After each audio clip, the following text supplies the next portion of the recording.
É a vós que eu dirijo a minha prece, de manhã já me escutais. Desde cedo eu me preparo para vós e permaneço à vossa espera. Graça e paz, cara amiga, caro amigo que acompanha diariamente a nossa meditação sobre a Palavra de Deus no Santo Evangelho, a Palavra de Deus na Santa Liturgia. Neste domingo, ele é o 18º do Tempo Comum. Domingo é a nossa Páscoa semanal. Cada domingo a gente celebra como comunidade, como povo de Deus, o mistério da ressurreição de nosso Senhor Jesus Cristo. Neste tempo, neste ano litúrgico, melhor dizendo, nós estamos a cada domingo acompanhando o evangelista Lucas. Você já sabe que o evangelista Lucas, estou vendo aqui o Padre Lucas me acompanhando, um abraço Padre Lucas, xará do evangelista, que nós vamos celebrar no mês de outubro. O evangelista Lucas, a obra dele é dividida em dois tomos, 2 volumes, digamos assim. Um é o seu evangelho, o outro é os Atos dos Apóstolos. Nos Atos dos Apóstolos tem uma coisa que fica muito evidente, mas que é uma temática também que aparece no seu evangelho, que é a questão da riqueza e da pobreza, o uso do dinheiro. Você lembra lá nos Atos dos Apóstolos, aquele casal Ananias e Safira que tentava enrolar a comunidade com a questão do dinheiro, de uma herança, de alguma coisa que eles tinham vendido e queriam calotear a comunidade. A marca da vida em comunidade, da vida cristã, era muito bonita, não é? A gente até canta isso nos dias de hoje. Os cristãos tinham tudo em comum, dividiam seus bens com alegria. Deus espera que os dons de cada um se repartam com amor no dia a dia. Esse é o ideal da vida cristã. No Evangelho de Lucas há uma atenção muito grande para as mulheres, para os pobres, para essa gente marginalizada, não é? Então é uma fineza do Evangelho de Lucas. Tem uma das coisas que os fariseus, por exemplo, vêm até acusados de serem amigos do dinheiro. Portanto, no Evangelho de hoje, em algum momento, vai fazer a gente também pensar nessa realidade. Como é que a gente lida com o dinheiro? Como é que a gente lida com os bens? Você trabalha para viver, vive para trabalhar. O seu trabalho, aquilo que você produz, para que é que serve, para que é que não serve? Um pouquinho sobre isso o Evangelho vai nos fazer pensar. Mas eu diria que o Evangelho de hoje também trata numa questão muito séria, que a gente precisa pensar, que é na morte. O Evangelho de hoje fala muito seriamente sobre a morte. E hoje a gente celebra um santo que para mim é muito caro, que é Santo Inácio de Loyola. Só que como hoje é domingo, a memória dele não é celebrada. E um dos grandes frutos e belos desse dom que é a vida de Santo Inácio de Loyola, nós estamos colhendo justamente agora, o fato de termos um Papa jesuíta. O Papa Francisco pertence à Companhia de Jesus, que foi fundada por Santo Inácio de Loyola. E Santo Inácio de Loyola, ele propôs exercícios espirituais, não é? Uma forma de escutar Jesus, de falar com Jesus, muito interessante. E uma das coisas que ficou forte na espiritualidade inaciana é a questão do discernimento. O que é o discernimento? Discernimento não é a gente escolher entre uma coisa ruim e uma coisa boa. Entre uma coisa ruim e uma coisa boa não precisa de discernimento, porque já tem um mandamento. Eu estou sem saber se eu mato ou... Não matarás, já está dito. Eu não sei se eu levanto um falso testemunho, se eu espalho essa fake news aqui que estou recebendo aqui agora ou não. Já está dito, não levantarás falso testemunho. Eu estou vendo aquilo ali, uma coisa tão boa, não sei se eu roubo ou se não roubo. Não, essa dúvida a gente vence com o mandamento. O discernimento, ele existe quando tem uma coisa boa e uma coisa melhor. Então, entre uma coisa boa e uma coisa melhor, aí a gente precisa de discernimento para escolher não somente o que é bom, mas para escolher aquilo que é o melhor, aquilo que vai dar mais glória a Deus e vai ajudar na realização da minha vida, do plano de Deus na minha existência. E Santo Inácio, ele tem algumas regras para o discernimento, e tem uma que é muito interessante. Santo Inácio diz assim: quando você está para resolver uma questão, tomar uma decisão na vida, se aquilo vai ser útil para a glória de Deus ou não, etc. Você faz um exercício. Qual é o exercício? É um exercício de projeção. Eu me projeto no leito da minha morte, na hora de morrer. Eu me vejo lá na hora da morte. Essa situação que eu estou vivendo aqui agora, que eu não sei como é que eu decido, eu lá da hora da minha morte, eu olho para esse momento de agora e pensando assim: agora na hora que eu estou morrendo, como é que eu gostaria de ter decidido aquela questão? Entre essas coisas que eram boas, qual é que meu coração se sente em paz agora na hora que eu estou morrendo, se eu tivesse decidido? E aí você como que numa balança, pesa as coisas e decide para onde tiver paz em seu coração. Na hora da morte, então, você escolhe, né, você vê o que é que teria te dado mais paz, teria sido o melhor para a sua vida, o melhor para a vida dos outros, e aí você decide. Aí você volta lá daquela cena da morte e decide aqui nesse momento e agora. É por esse caminho aqui que eu vou seguir. Diante de ti ponho a vida e ponho a morte. É interessante, né? Essas coisas de se transportar. Porque tem uma coisa também muito interessante. Quando Moisés, capítulo 34 do livro do Deuteronômio, Moisés vai guiando o povo e chega a hora da morte dele e ele não vai entrar na terra prometida, não é? Ele não, mas o povo vai entrar. Deus faz com que Moisés suba ao Monte Nebo e do Monte Nebo Moisés vê toda a terra que seria habitada pelos seus descendentes. Na hora da morte ele vê aquilo, mas não vai morrer com uma tristeza no seu coração. Vai morrer com uma alegria e uma satisfação muito grande que o povo vai entrar naquela terra se mantém fiel. Há uma outra cena dessa que acontece com Jesus. Você se lembra que quando Jesus estava jejuando, o demônio o leva para o pináculo do templo, então Mateus diz que leva para um lugar muito alto e mostra para Jesus todas as riquezas deste mundo. E diz para Jesus, se você se prostrar diante de mim e me adorar, eu te dou tudo isso aqui, porque tudo isto aqui é meu. E Jesus vence o maligno dizendo que somente a Deus adorarás. Este é um grande problema que a gente tem nos dias de hoje. E a segunda leitura de hoje, que é São Paulo aos Colossenses, no capítulo 3, versículo 5, diz o seguinte: portanto, fazei morrer o que pertence à terra. Eu disse que de uma forma o evangelho de hoje fala da morte, né?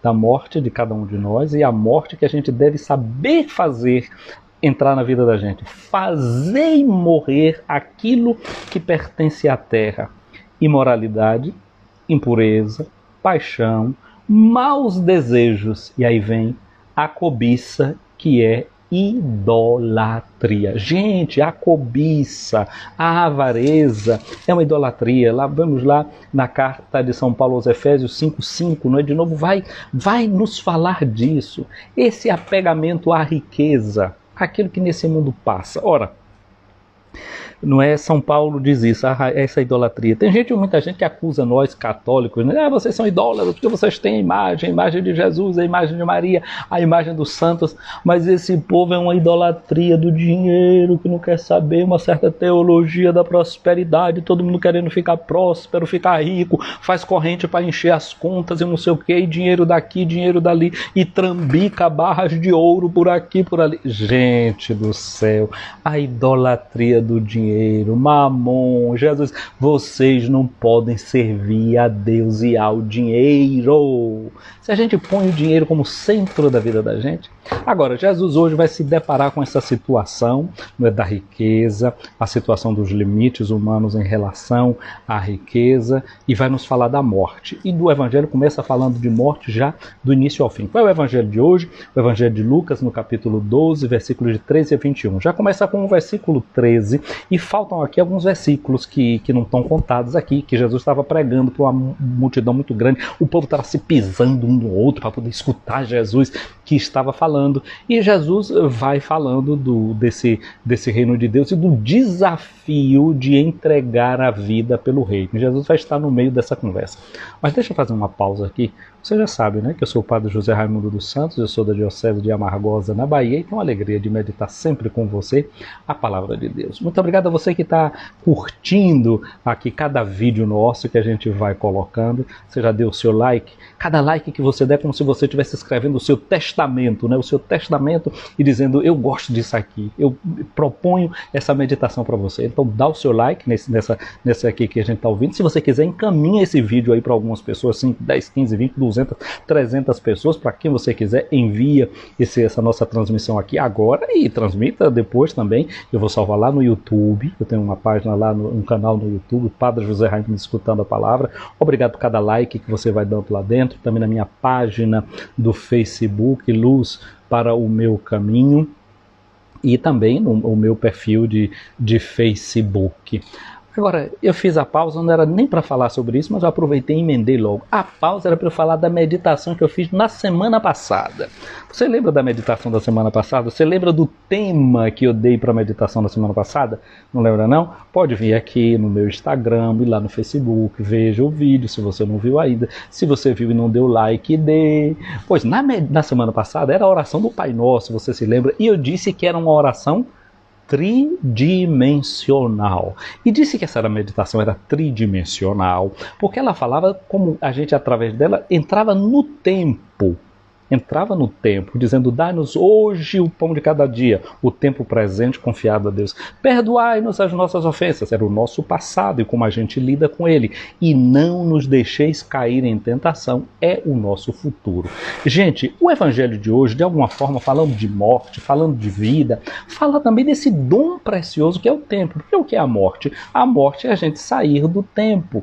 É a gente ver que a gente não tem controle sobre o tempo, que um dia alguém vai pedir contas do nosso tempo. Você sabe que tem gente que tem aquela mentalidade capitalista americana: time is money. Que tempo é dinheiro? Não, tempo não é dinheiro, tempo é dom de Deus.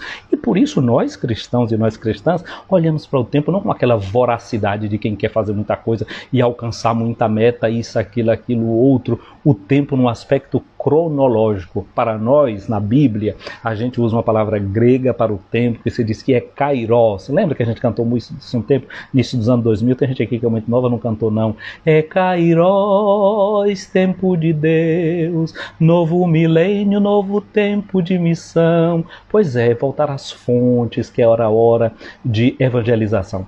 Kairos significa isso: tempo de Deus, tempo de Deus. E o tempo deve ser vivido assim, com um dom de Deus, e do qual a gente vai render contas a Deus.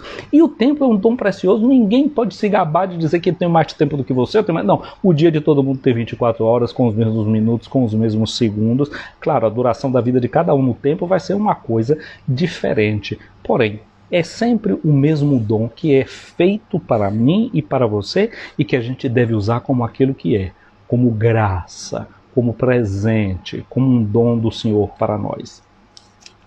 O Evangelho de Lucas, no capítulo 12, versículos de 13 a 21, começa dizendo assim: Jesus estava falando, né, como eu disse, tinha uma multidão lá, Jesus estava fazendo o seu discurso, e no meio da multidão, alguém disse para Jesus, Jesus estava dizendo que se eles fossem presos, os discípulos fossem presos, o seguidor dele fosse preso, que ninguém se preocupasse, porque na hora H o Espírito Santo ia dar a palavra para essa pessoa. Jesus terminou de dizer isso, alguém grita lá no meio da multidão. No Evangelho de Lucas é muito interessante isso, gente da multidão interferir no discurso de Jesus. Lembra daquela mulher que Jesus estava discursando e a mulher gritou lá: bendito seja aquela barriga que te trouxe, bendito seja aqueles peitos que te deram leite. E Jesus vai dizer: antes bem-aventurado quem ouve a palavra de Deus e põe em prática. Sim, é feliz a mãe dele, mas é feliz também quem ouve essa palavra e põe em prática. Agora é um outro lá no meio da multidão que interfere com Jesus e vai dizer assim para ele: mestre, diz ao meu irmão que reparta a herança comigo. Olha por que eu estou dizendo que o Evangelho hoje fala da morte. Porque quando é que a gente fala na herança?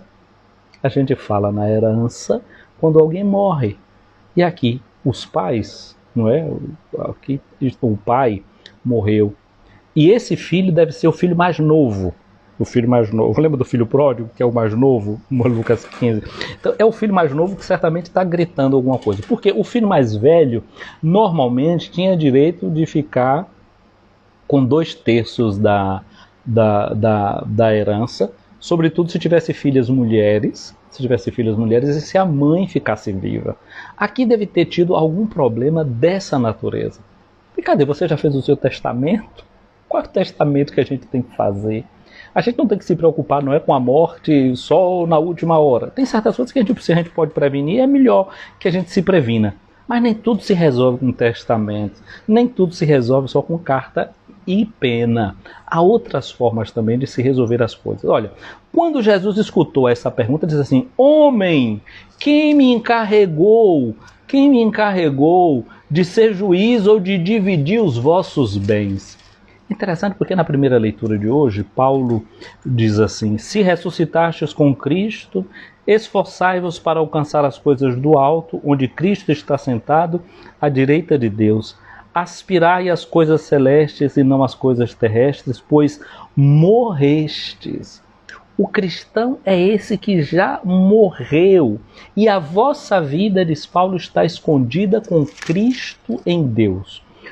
E aí Paulo continua dizendo: quando Cristo vossa vida aparecer em seu triunfo, então vós aparecereis também com ele. Aí, mais adiante, no versículo 9, Paulo diz assim: não mintais uns aos outros, já vos despojastes do homem velho e da sua maneira de agir, e vos revestistes do homem novo.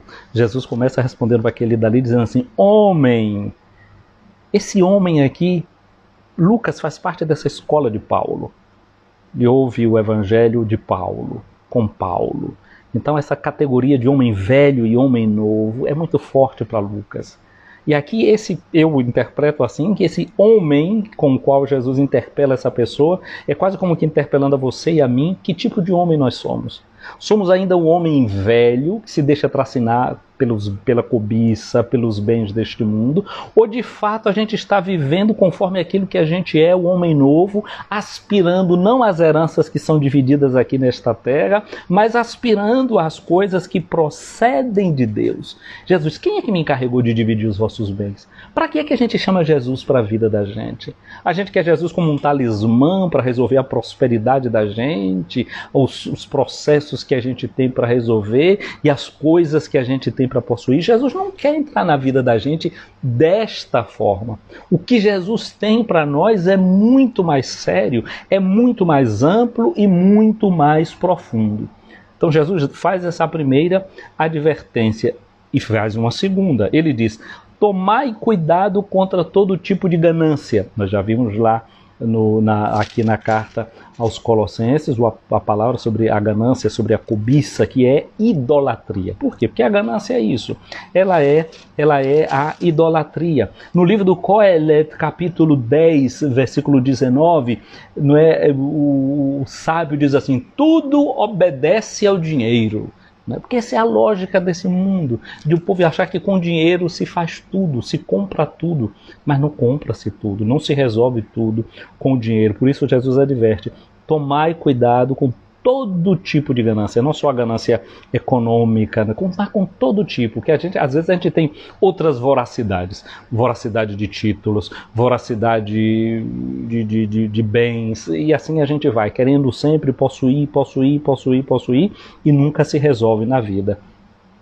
Aí explica Jesus: porque mesmo que alguém tenha muitas coisas, a vida do homem não consiste na abundância dos seus bens. Gente, em que é que consiste a nossa vida? O que é que dá consistência à nossa vida? Certamente não serão os nossos bens que vão dar consistência à nossa existência. E aí, a grande importância, eu comecei brincando, dizendo assim: cadê? Você já fez o seu testamento? Mas na verdade, com o testamento, o que é que a gente repassa para o outro? Uma herança. E a herança é algo que também se esgota dentro deste mundo. Por isso que, na verdade, o que a gente deve tentar deixar para o outro é um legado. Porque quando você deixa um legado, através do legado você se liga ao outro. Olha esse irmão com o outro, eles tinham perdido o ligame entre eles. Eles tinham perdido o laço da fraternidade, e por isso disputavam. Olha uma coisa, eu já disse isso uma outra vez numa meditação. Eles vão dividir os bens, né? Agora, quando ele divide os bens que tem, vai diminuir. Os dois tendo aquela herança juntos, eu não sei lá quanto era que eles tinham de fazenda, quanto era que a terra eles tinham de terra. Se eles dois conseguissem fazer paz e trabalhar juntos, os dois iam ter mais terra. Porque se eles tivessem 100 hectares e agora fica 50 hectares para um, 50 hectares para o outro, ou então se fosse 2/3 daqueles hectares para um e o outro para o outro ficar com 60 e mais alguma coisa por cento daquela terra, o outro com uns 40 ou 35% daquela terra, os dois vão ter menos. Se os dois conseguissem viver na paz e na harmonia, juntos iam ter mais. mais na produção, mais nos resultados, menos na fadiga, menos no cansaço, porque trabalhariam juntos. Olha aí, quando a gente tem legado, quando a gente tem ligame um com o outro, o resultado é maior e melhor para todos. Aqui, infelizmente, eles não conseguiam criar a harmonia entre eles. Aí Jesus conta uma história, Jesus conta uma parábola de um homem. Ele diz que a terra de um homem rico deu uma grande colheita. E ele pensava consigo mesmo, o que é que eu vou fazer? Interessante, tu disse que hoje é dia de Santo Inácio de Loyola. Em Santo Inácio de Loyola ele propõe uma meditação em que você põe Jesus Cristo crucificado diante de você, põe o crucifixo diante de você e pensa assim, o que foi que Jesus já fez por mim? Aí você pensa, né? O que é que você é? E sobretudo a morte de Jesus por você na cruz. E é assim, o que foi que eu já fiz? O que é que eu faço? E o que é que eu farei por Jesus? Por Ele. O que é que eu fiz? O que é que eu faço? E o que é que eu farei? Interessante a gente se colocar diante da vida com essas perguntas. Mas esse homem aqui está preocupado com outras coisas. A terra dele deu uma colheita muito grande. Foi uma abundância imensa. E o que é que ele pensa? O que é que eu vou fazer? Numa comunidade como a de Lucas, retratada nos Atos dos Apóstolos, que os cristãos tinham tudo em comum, o que era que iria acontecer? Os bens em abundância seriam colocados a favor da comunidade. E ninguém ia passar necessidade no meio da comunidade. Mas Ananias e Safira foram espertos, venderam, ficaram com uma partezinha com eles, mentiram para Pedro, morreram ali na frente dele. Nem todo mundo era tão perfeito dentro dessa comunidade. Então tem gente que no meio da comunidade, no meio do mundo, quando vê a prodigalidade da sua terra, não pensa em saciar os outros, não quer expandir a saciedade. Pensa em como é que ele vai fazer para acumular mais e mais. Aí foi o que ele pensou, eu não tenho onde guardar a minha colheita. Já tinha muito e está pensando em ter mais. Gente, quando uma pessoa já tem e está sempre preocupada em ter mais, essa pessoa está doente. Ela precisa de cura, ela precisa de tratamento psicológico. Mas eu já tenho uma quantidade de roupa necessária. Para que eu estou comprando mais roupa? Para que eu estou comprando mais sapato? Para que eu estou comprando mais um carro? Para que eu estou comprando mais uma fazenda? É doença, é uma coisa aqui dentro que precisa ser resolvida. A gente precisa de tão pouco. E no fim, a gente cabe dentro de um caixãozinho tão pequeno. A mortalha, o povo na minha terra diz assim, caixão não tem gaveta e mortalha não tem bolso. Ninguém sai do tempo, ninguém sai da vida levando nada. Para sair, nós temos que deixar tudo. Inclusive o corpo a gente vai deixar debaixo da terra. Saímos sem nada. De Jó, nu eu saí do ventre da minha mãe, nu eu vou voltar para lá. Sem nada. Essa é a nossa existência, essa é a nossa vida, e como deveríamos nos convencer disso. Mas esse homem não, ele está preocupado onde guardar a colheita, então ele resolveu, eu já sei o que é que eu vou fazer. Vou derrubar os meus celeiros, vou construir outros maiores, nele eu vou guardar todo o meu trigo junto com os meus bens. Então eu poderei dizer a mim mesmo, meu caro, tu tens uma boa reserva para muitos anos. Descansa, come, bebe, aproveita. É como diz aquele princípio, né? Comamos e bebamos porque amanhã morreremos. Tem gente que quer levar a vida assim. Mas Deus disse para aquele homem, louco, afronos é a palavra grega, nesse alfa é chamado de alfa privativo, homem sem inteligência, phronesis é a inteligência, afronos é alguém sem inteligência. Não usou a inteligência. O que é inteligência? Intus legere, é para ler dentro das coisas, é para ler dentro da situação. Ele não foi capaz de fazer uma leitura da sua existência, uma leitura do seu contexto, olhar quem é que está precisando, quem é que está em necessidade, o que é que eu posso fazer também pelos outros. Ele diz que é louco, porque pedirão de volta a tua vida esta noite. Porque a gente não é dono do tempo, a gente pode até pensar que é dono das riquezas que a gente possui. Aquele time is money. Eu tenho tanto dinheiro, mas não posso comprar esse tempo, que é esse dom precioso. E aí a pergunta crucial de Jesus, não é? Que Lucas traz. para quem ficará tudo aquilo que tu acumulaste? Para quem é que vai ficar o que a gente acumulou? A gente acumula e depois não serve para nada. O livro do Eclesiastes, que a gente tem como primeira leitura de hoje, Eclesiastes 1, 2, depois o capítulo 2, de 21 a 23, diz: vaidade das vaidades, tudo é vaidade. Depois diz que é vaidade quando alguém trabalha com inteligência, competência e sucesso e vê obrigado a deixar tudo em herança a outro que em nada colaborou. Não é assim, né, que vai deixando o pai que deixa a herança para o filho, se ainda ficou pequenininho, não sei o que, não colaborou em nada e já era. Ou mesmo que depois, já adulto, né, não colaborou e recebe em herança. Ele diz assim, e tudo isso não é uma vaidade? Ele diz assim, vaidade e grande desgraça. De fato, que resta ao homem de todos os trabalhos e preocupações que o desgastam debaixo do sol. Toda a sua vida é sofrimento, sua ocupação um tormento. Nem mesmo de noite repousa o seu coração.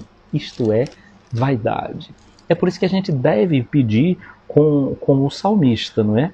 A graça de fazer dele o nosso refúgio, que ele nos ensine a contar o nosso dia, a dar ao nosso coração sabedoria. E diz o salmista no salmo de hoje, né? Senhor, tornai fecundo o labor de nossas mãos.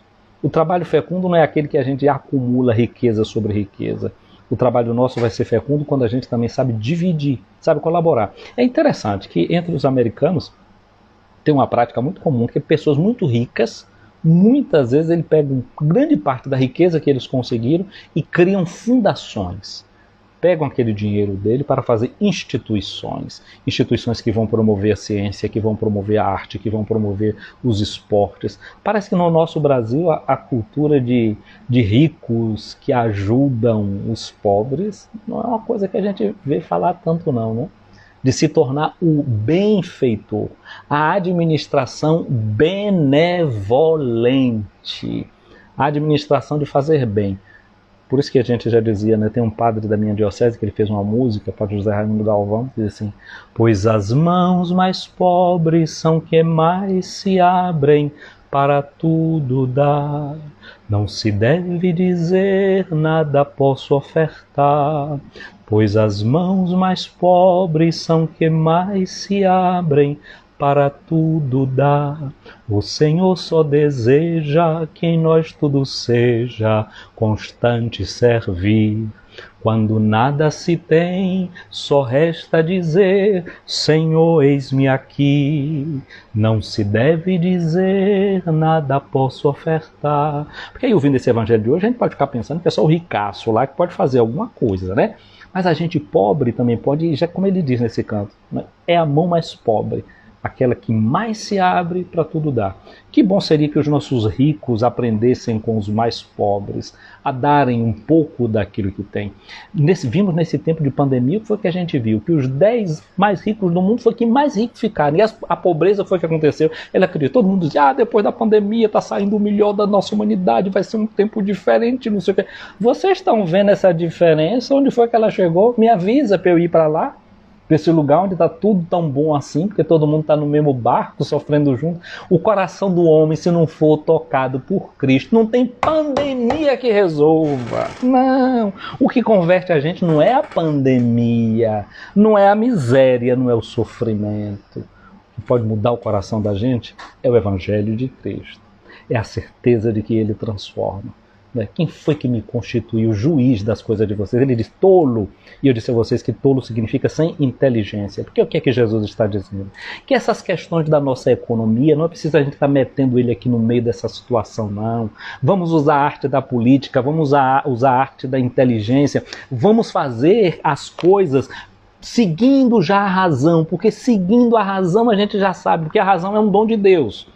A razão é um dom de Deus, que não precisa ser da religião para poder usá-la, não é?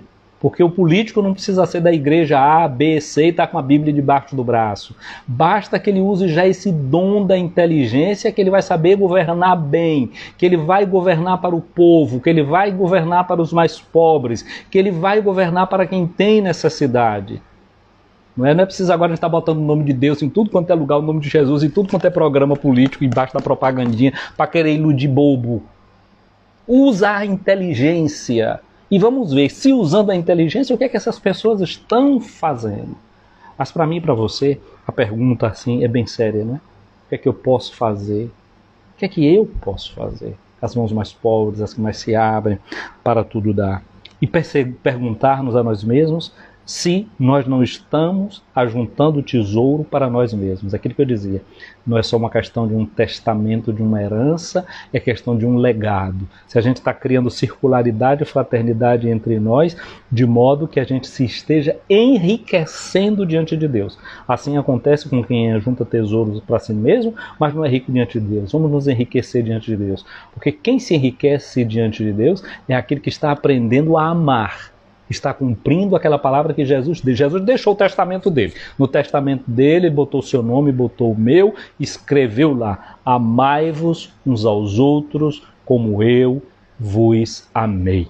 Esse é o Novo Testamento. Esta é a nova aliança. A gente chama Novo Testamento, Nova Aliança. Esse é o cálice do meu sangue, do nova e eterna aliança. Ou seja, do Novo e Eterno Testamento, como temos no texto latino. Então, no testamento de Jesus está escrito: amai-vos, queiram-se bem uns aos outros. Porque nem os ligames de sangue, se tiver faltando o amor, resolvem as coisas. Porque estão vendo esses dois irmãos aqui, estão brigando entre eles e querendo que Jesus entre no meio da família para resolver o parangolé deles, que eles não estão acertando resolver. Não é que Jesus não queira reinar sobre nós em todos os aspectos da nossa vida, porque Ele será tudo em todos. Mas Ele quer delegar a mim e a você a responsabilidade de, com a luz da nossa razão, com aquela força que Ele já nos deu naturalmente, a gente possa escolher os caminhos. E na medida que a gente usa bem da razão da gente, a gente vai descobrir que a gente tem uma multidão de irmãos que a gente pode incluir em todos aqueles bens que Ele, com sua bondade e sua generosidade, já nos abençoou. Elevemos ao Senhor a nossa oração. Senhor Jesus, neste dia nós estamos percebendo com a Tua palavra um monte de vaidades que a gente tem em todos os lados. A palavra vaidade na Bíblia significa coisa vazia, como um vento, como um vapor que passa. Tudo evapora. Sim, Senhor, evaporarão as nossas riquezas, os nossos bens, o nosso corpo, a nossa inteligência. Tudo evapora. Mas tudo também se consolida se nós edificarmos a nossa vida apoiados em Ti. E essa é a graça que nós Te pedimos, de nos apoiar em Tua palavra, de perceber que nós podemos construir uma riqueza a partir do Teu Evangelho, uma riqueza que não vai ser acumulada, mas que será repartida, como o Evangelho Teu nos faz ver, perceber, crer, amar e desejar. Ajuda-nos no dia de hoje a abrirmos sempre e cada vez mais as nossas mãos para incluir irmãs e irmãos naquilo que nós possuímos. Amém. Ouvi, Senhor, a minha oração, chegue até vós o meu clamor. Minha amiga, meu amigo, o Senhor esteja acima de ti para te proteger, à tua frente para te guiar, atrás de ti para te defender, do teu lado para te acompanhar, dentro de ti para te abençoar. A bênção de Deus Todo-Poderoso, Pai, Filho e Espírito Santo, desça sobre ti, minha amiga, meu amigo, e permaneça para sempre. Gente querida, olha, um abraço grande para você que está aqui acompanhando essa nossa live. Estou vendo que tem um monte de gente escrevendo coisa aqui, vamos ver se eu dou conta, porque eu tenho que olhar para o relógio, porque eu estou convidado para comer um cuscuz ali na casa de um colega, e não quero chegar muito atrasado para o meu cuscuz, já é almoço, eu já estou atrasado. Então, olha, um abraço para a Aline Sampaio, Padre Lucas, aí em São Gonçalo dos Campos, na paróquia de São Gonçalo do Amarante. Já combinei com o Padre Lucas, nas minhas próximas férias vou eu e minha mãe aí, se Deus quiser, em São Gonçalo, para a gente conhecer a cidade, a Fundação Ide Ensinar, que marcou tanto a minha infância, não é, pelas missas, o ofício de Nossa Senhora, que eu via transmitido aí pela Rádio São Gonçalo. Então, se Deus quiser, eu quero ir aí. Um abraço para Solange Reinhardt, em Cruz das Almas, o Will Oliveira, Angélica Teixeira, Padre Juarez, um abraço, meu irmão, aí na Diocese de Ilhéus. Deus te abençoe, Solange. Padre Edson Nascimento, Diocese de Amargosa, um abraço para você, Padre Edson. Ontem aí foi a Assembleia Sinodal, né? Um momento bonito, profundo da nossa Diocese. Suzarte 14, um abraço para você. Deus te abençoe. Isadora da Cruz, Isadora, um beijo. Isadora Cruz, é tu mesmo, Isadora de Fátima, um beijo grande. Se é, peguei essa menina no colo com há poucos dias de diácono. Não sei se lá quantos meses era que a Isadora estava quando eu cheguei em Conceição do Almeida. Um abraço para Everilda, para Jesse Brito, Rose Santo, um abraço para você, aí participando da festa, né, da padroeira da sua paróquia, Rainha dos Anjos. Rosângela, um abraço para você, para Graziela. Oi, Grazi, um beijo, Deus te abençoe. Edilene Borges, Deus abençoe você também. Lilia Daviluna, um abraço, Deus abençoe. Odaléia, Odaléia estava aqui esperando, dá bem, você esperou e eu cheguei, né? Como é que vai, Odaléia? Tudo bom? Um abraço. Solange está perguntando qual foi o dia, qual foi o dia de quê? Está falando da meditação do Pai Nosso. Se era a meditação do Pai Nosso, foi domingo passado, não sei se era isso, talvez fosse. Marilza Barbosa, Batista Barbosa, um abraço. Vanita, um abraço para você também. Deus abençoe. Rita de Carrita, um abraço, como é que vai? Ana Maria Barreto, um abraço para você. Bom dia aqui, Frei Wander, aí na Diocese de Eunápolis, um abraço. Um abraço para Cida M. Silva, para Sandra. Cida diz assim: bom dia, Padre, Jesus sempre te abençoe com saúde, um bom domingo, amém, amém. Silvia Fernandes, um abraço para você, um abraço para Barcelos, para Hugo Ivo, para Irmã Nath, um abraço para você e todas as irmãs filhas do Calvário, na paróquia de São José do Andaiá e nas outras paróquias onde vocês estão presentes. Doces e salgados, um abraço para você. A Sandra está dizendo uma coisa interessante, gostei disso, eu vou juntar, viu, Sandra? Eu nunca vi carro forte acompanhando enterro, é mesmo, não vai, né? Não vai. Padre Rânio, um abraço, Padre Rânio chegando aqui lá em Açu, chegando não, já estava aqui, né? E Paróquia do Sagrado Coração de Jesus, um abraço, também aí ontem na Assembleia da nossa Diocese. Joilma Souza, o Padre Rânio já disse, né, ele faz os reels, como meditações de Santo Evangelho, parece que ontem não teve, né, Padre Rânio? Eu não sei, o anteontem, não sei, olha lá, cuida, bota isso como prioridade, não deixa faltar não. Boas meditações. Tem aqui também a Edilene, diz, tem pessoa que quanto mais sofre, mais ruim fica. É interessante, eu costumo brincar com as pessoas dizendo assim, no alto do Calvário tinha 3 cruzes. A de Jesus que salvou todo mundo. A cruz do bom ladrão que fez com que o sofrimento dele fosse salvação para ele. A cruz de Jesus foi o sofrimento dele para a salvação dos outros. E o mau ladrão que ficou pior do que aquilo que era, porque ficou ainda mais cínico, né? Zombando de Jesus. Então tem gente que o sofrimento por si só, você está dizendo isso pelo aquilo que eu falei, né? O sofrimento por si só não converte. A pandemia por si só não vai fazer todo mundo ficar melhor. Vai ajudar sim a revelar muita coisa que a gente já tem dentro. Não é? Você viu no início, tá faltando água, você ia batendo, gente batendo, se agarrando, roubando a água do outro, você revela o pior que tem dentro de si. Farinha pouca, meu pirão primeiro, quem tem a unha maior sobe na parede. Então, quer dizer, essas situações não é que melhoram tanto a pessoa. Um abraço para Maria Cerqueira. Maria, tudo de bom. Que legal, vou deixar. Tu vai deixar o quê? Um legado, certo. Que legado vou deixar? Que legado vou deixar? Eu li que legal, hein, Aline? Tô mal de leitura aqui, mas troquei os óculos um dia desse, né? Que era esse daqui que já não estava enxergando direito. Passei para esse aqui agora, ainda tô lendo errado. Que legado vou deixar? Realmente, essa é uma pergunta ali, né? Dalva, um abraço para você, um beijão aí em Terezinha, que está te dando sempre um bom legado. Você me deu tantos belos testemunhos essa semana, né, dos legados que Terezinha te deixa. Maria Cerqueira, um abraço, doces e salgados, e Deus nos dê sabedoria para melhorar o jeito do Padre Nilvandro, paróquia de Santo Antônio, em Mutuípe. Gente, que alegria, Padre Nilvandro. Padre Nilvandro aparece aqui mais raramente, mas de vez em quando aparece, curte aqui. Nilvandro, um beijo grande, meu querido. Deus te abençoe de sempre. Cida, quem é mais aqui? Doces e salgados.